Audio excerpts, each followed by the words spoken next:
के आया हूँ, उधर मेरी वीडियो सारी बंद है।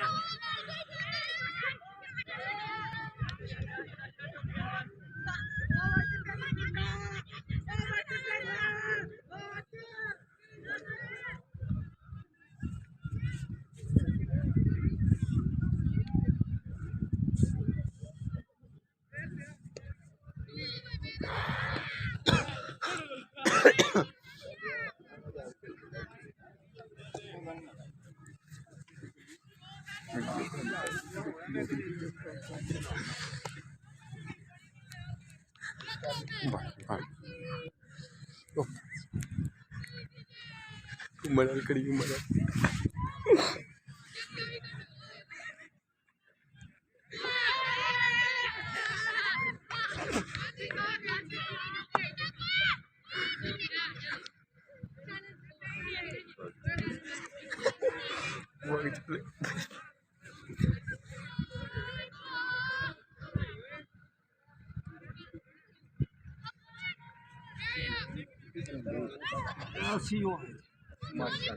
एप्रिशिएटेड है।